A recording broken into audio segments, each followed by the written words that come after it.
जब मैं दिल्ली के जीबी रोड के कोठे पर गया तो मैंने एक लड़की से पूछा कि तुम यहाँ से भाग क्यों नहीं जाती।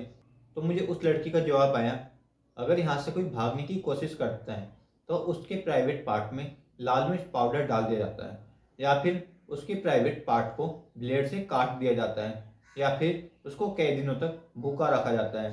तो आप मुझे अब बताइए कि यहाँ से कोई कैसे भाग सकता है। अगर यहाँ से कोई भागने की कोशिश करता है तो उसको कितना तकलीफ और कितना दर्द सहना पड़ता है। नमस्कार दोस्तों, मेरा नाम योगेश है और मैं दिल्ली में रहता हूँ। और एक दिन मेरे दोस्त मुझे दिल्ली के जीबी रोड के कोठे पर ले गए। रात के करीब 7 ही बजे थे। जब हम दिल्ली के जीबी रोड पर पहुंचे तो अब हमने देखा वहाँ पर हर उम्र की लड़कियाँ हैं, 18 साल से लेकर 50 साल तक। वहाँ पर मर्द आते और अपने हवस की प्यास बुझाने के लिए वो लड़की को चुनते और उसे अपने साथ कमरे पर ले जाते। वहाँ पर सबसे कम रेट 400 रुपये थे और मैक्सिमम आपके अकॉर्डिंग कि आप किस तरह की लड़की को चुनना चाहते हो और कैसी लड़की आपको चाहिए। हम 3 दोस्त गए थे और हम तीनों कोटे की मालकिन के पास पहुंचे जो मुंह में पान दबाए हुए बैठी थी। तब हमने कम उम्र की लड़कियों की मांग की जो एकदम फ्रेश थी। तब उसने कहा एक लड़की का 1,000 लगेगा 1 घंटे का। तब हमने कहा पूरी रात का बताओ कितना लगेगा। तब उसने कहा कि 10,000 रुपये लगेंगे एक रात के एक लड़की के। तब उसने 14 से 15 लड़कियों को हमारे सामने पेश किया। तब हमने उनमें से केवल 3 लड़कियों को चुना और हम जिनके साथ कमरे में आ गए। और जो लड़की मेरे साथ थी उसकी उम्र लगभग 17 साल रही होगी और वो बेड पर आ गई और मैंने कमरे की कुंडी लगाई और मैं उसके पास बैठकर उसका नाम पूछा तो उसने अपना नाम रजमा बताया। मैंने कहा अपना असली नाम बताओ। तब उसने मुझे अपना असली नाम बताने से मना कर दिया। वो बहुत ज़्यादा घबराई हुई थी क्योंकि उसको ज़्यादा टाइम नहीं हुआ था। तब मैंने उसके दोनों हाथ पकड़े और मैंने उससे कहा थोड़ा रिलैक्स फील करो, थोड़ा रिलैक्स हो जाओ। तब मैंने उससे अपना अगला प्रश्न किया कि तुम कहाँ से हो और यहाँ कैसे आ गई। तब उसने मुझसे कहा मैं मध्य प्रदेश की हूँ और मैं अपने बॉयफ्रेंड के चक्कर में यहाँ पर आ गई। और तब मेरे बॉयफ्रेंड ने मुझसे शादी की और उसने मुझसे कहा अब हम दोनों दिल्ली में जाकर रहेंगे और उसने मुझे यहाँ पर आकर बेच दिया एक कोठे पर। जब मैं यहाँ आई तो मुझे पता चला कि ना जाने उसने कितनी ज़्यादा लड़कियों को सप्लाई किया है। मेरा अगला प्रश्न कि तुम कितनी पढ़ी लिखी हो। तब उसने कहा मैं 12वीं क्लास की स्टूडेंट थी। मैंने कहा ओके। फिर मैंने उससे अगला प्रश्न किया कि तुम्हारे घर में कौन कौन है। तब उसने कहा मेरे घर में सभी हैं, माता पिता भाई बहन और दादा दादी। और मैं एक मिडिल क्लास फैमिली से बिलोंग करती हूँ। मेरा सपना तो एक टीचर बनने का था परंतु बन गई मैं एक सेक्स वर्कर। अब कोई भी आता और अपने हाउस की प्यास बुझाकर मेरे यहाँ से चला जाता। इतना कहकर वो तेजी से रोने लगी और मैंने उसको चुप कराने के लिए उसको अपने सीने से लगा लिया और वो फिर थोड़ी देर बाद शांत हो गई। फिर मैंने उससे अगला प्रश्न पूछा कि क्या तुम्हारे माता पिता को पता है कि तुम यहाँ पर सेक्स वर्कर का काम करती हो।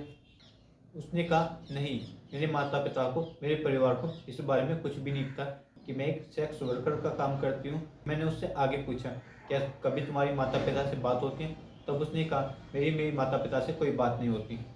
फिर मैंने उससे आगे पूछा जब तुम यहाँ आई हो क्या तुम डे वन से ही सेक्स वर्कर का काम कर रही हो। तब उसने कहा नहीं, मैं यहाँ पर डे वन से सेक्स वर्कर का काम नहीं कर रही हूँ। मैंने उससे कहा अपने पहले एक कस्टमर का थोड़ा एक्सपीरियंस मुझे बताओ कि तुम्हारे साथ क्या हुआ और कैसे हुआ ताकि तुम्हारी कहानी लोगों तक पहुँच सके। उसने कहा जब मेरे पास पहला ग्राहक आया तो मैंने उसका काफ़ी ज़्यादा विरोध किया परंतु वो ग्राहक इतना ज़्यादा स्ट्रोंग था, मतलब ज़्यादा पावरफुल था क्योंकि एक मैन वोमेन से फिजिकली ज़्यादा पावरफुल होता है। तो उसने मेरा बलात्कार किया, मेरा रेप किया ना चाहते हुए भी। उसने मुझे काफ़ी बुरी तरह से पीटा और मेरा बार बार उसने कई बार रेप भी किया। और वो मेरा फर्स्ट टाइम था किसी से संबंध बनाने का, फिजिकली होने का। और जिस वजह से मेरा शरीर कई दिनों तक दर्द करता रहा और उसने बाहर जाकर भी शिकायत कर दी जिस वजह से उन लोगों ने भी मुझे कई दिनों तक मुझे भूखा रखा और काफ़ी ज़्यादा यातनाएं दी। अब मैंने उससे अगला प्रश्न किया और ये मेरा लास्ट क्वेश्चन था कि क्या तुमने कभी यहाँ से भागने की कोशिश नहीं की। तब उसने कहा मैंने यहाँ से कई बार भागने की कोशिश की परंतु इनके गुंडे हर गली के नुक्कड़ पर खड़े रहते हैं। अगर कोई भागने की कोशिश करता तो वहाँ पर जाकर पकड़ा जाता और अगर कोई भागने की कोशिश करता तो उसके प्राइवेट पार्ट में लाल मिर्च का पाउडर डाल दिया जाता है या फिर उसके प्राइवेट पार्ट को ब्लेड से काट दिया जाता, उसको बुरी तरह से पीटा जाता, उसको यातनाएं भी दी जाती और कई लड़कों को उसका एक साथ बलात्कार या रेप करने के लिए भी छोड़ दिया जाता।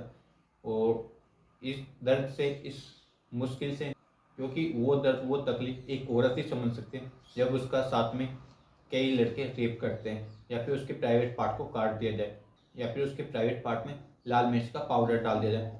इस तकलीफ को, इस दर्द को वही समझ सकता है जिसके साथ ये घटना हुई हो, क्योंकि वो तकलीफ उसकी रूह तक, उसकी आत्मा को भी हिला देती है दोस्तों। एक बार जो यहाँ पर आ गया, फंस गया इस दलदल में। ये धंधा एक दलदल की तरह है, यहाँ से जिंदा तो निकला नहीं जा सकता इस दलदल से।